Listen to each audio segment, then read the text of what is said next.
Almost 1 year ago, I uploaded a series of videos going over my roster at 3,000 hours, so viewers and I alike could use it as reference for what an account could look like with that much time poured in. I am here a year later to do that exact thing with an additional 4,000 hours added on. I am now at just over 7,000 hours played, and a lot of things have changed. Please keep in mind, 7,000 hours could look like many different things, depending on if someone focuses more on PvP/GVG, hell rating, life skilling, playing many characters, or only playing one. With all that in mind, let's go ahead and get into the video. We back, and today I'm going to be talking about my Aeromancer.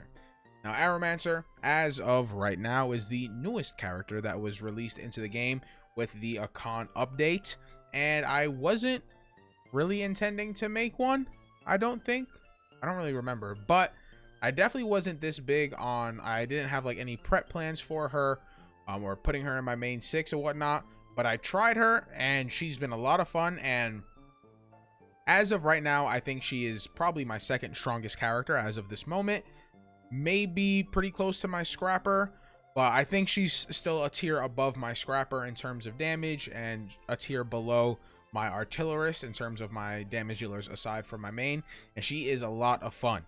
Now, going into the basics as I do with each one of these 7,000 hour showcase videos, I'm going to talk about the roster stuff that is bound to the roster, not just the character, and then we can get into the nitty gritty afterwards. If you've already seen this in the previous videos, I apologize, but 291 roster level, I have Deathless for Vicus, Clown, and Vulcan. I've completed all 3 of them. And I have 70 Stronghold, obviously, Legendary Compass, Legendary Stone Charm, KLC 18, LOS 30, and if you would like to see the values of my books, demon damage, human damage, and all that stuff, it is right here if you want to look at it and judge that. But without further ado, let's talk about the character. Now, my Aeromancer is rocking 1585, newest character to the main 6. She does not have full Akan gear, obviously, because she's still a bit newer, but she is going to have her Akan weapon relatively soon. I should be able to get her Akan weapon next week if I get the box. And then she's just missing her helmet as well. So she's going to get weapon and then helmet shortly after that. I play Wind Fury. I played Drizzle a little bit in the beginning, but Wind Fury has been what I've been playing recently and has really been what I've been enjoying. Does a really good amount of damage, especially the Dominion build, which is what I have been messing with. This is the first time I've ever played a class that plays Dominion, and I feel like I'm pumping. I got the 5 3s and a 1. Let's look at the quality. 98, 90, 68, 64, 71, 98 quality weapon. My second highest right after my Paladin. And believe it or not, I have not tapped her weapon quality. She literally spawned. When I made this character, she spawned in Vern with a 98 quality relic weapon. So I got super lucky with that. This is the jewelry that I have set up for it. Crit, Swift, Wind Fury.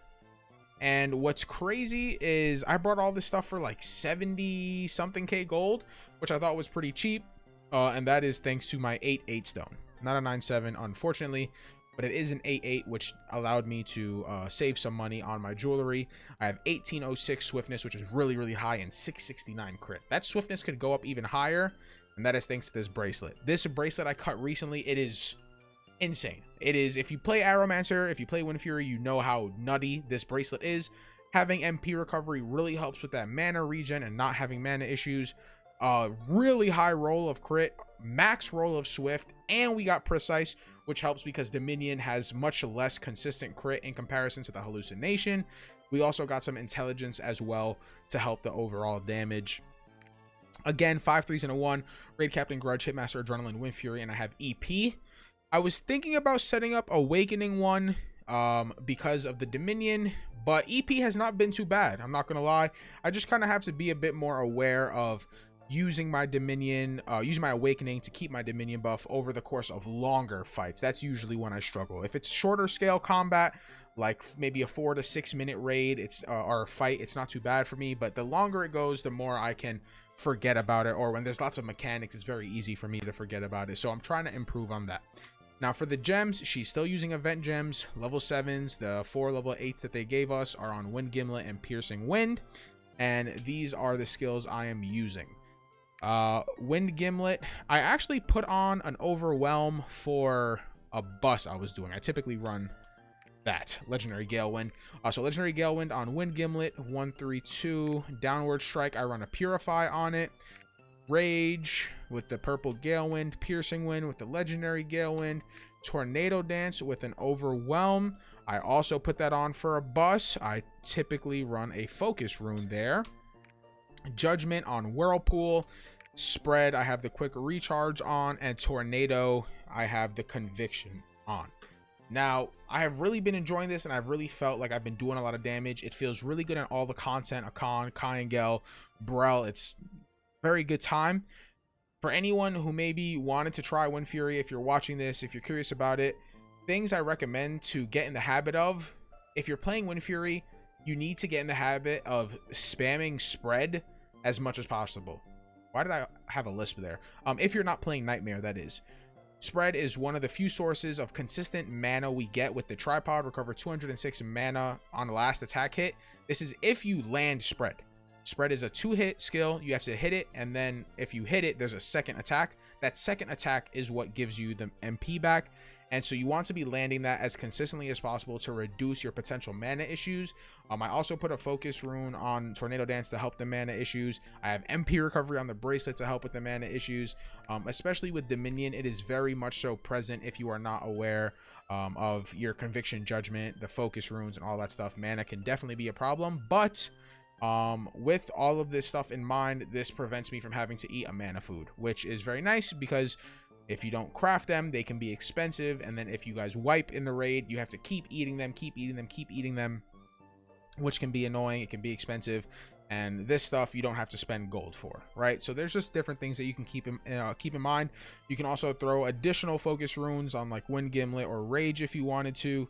But I have been fine with this setup here, and it's been a lot of fun. I've been doing buses, I've been doing normal Lacans and all that stuff, and I always am good in competition for damage. It's a lot of fun. I really enjoy it. If I'm doing longer scale content, because I'm still struggling with that Dominion, sometimes I'll go lean more towards the hallucination for more consistency and not having to deal with that, but that is just me. Otherwise, overall, W class, a lot of fun, and we're going to be getting a buff in this upcoming balance patch with KR, as well as some changes to our quality of life when it comes to the duration of the shield, the occurrence on downward strike and spread, how big the shield is, and we're also getting a damage upgrade, which is just fat. They're also changing the weak point on Whirlpool to be applied at the beginning instead of at the end. It's very, very good. I don't know if I am going to be getting any bigger gems for her yet. I'm chilling with the event gems in my opinion, and I don't plan on getting her to 1600 prior to the release of Voldyke because she is still a newer character, so she has time. I'm down to just let her simmer, get her a con gear, do her thing, but nonetheless, I've been enjoying her a lot. Now, as a side note, I will share the Stagger build. I use this to duo Brel buses. I believe Hydrogen was the dude who came up with this build, but this is what I use. We use Drizzle, we use Grudge, we use Vital Point, and I usually use like Adrenaline or Precise Dagger. You can use either one. And yeah, this is the build. It's Swiftness, Expertise. I typically run the Expertise pet. There you go. Expertise pet, Swiftness, Expertise with this skill build. It's like a Drizzle skill build, but you take Stagger where you can, right? So we're running Concussion on Scorching Sun, Wiping Wind, we got the Overwhelm, Wind Gimlet Overwhelm, Rainstorm for meter gain, Strong Wind, you have Spread for synergy, and for movement, Gale Wind on Tornado, Whirlpool, we have the Stagger as well, and an Overwhelm. So if you wanted to, I'm gonna have to try and set this up with with real jewelry because we're losing engraving support in 2 weeks, but we're able to duo Brelshaza pretty freely. It's very nice because it's a bit of extra gold every week that I get to mess with. So yeah, definitely W class if you can do high damage and also have a Stagger build. But yeah, I believe that is all that I want to talk about with my Aeromancer. If you have any questions regarding the build or anything like that, feel free to let me know in the comments below or catch me on Twitch. I'm live every Wednesday. You can hit me up in chat there. Otherwise, I hope you guys have a good rest of your day. See you guys later.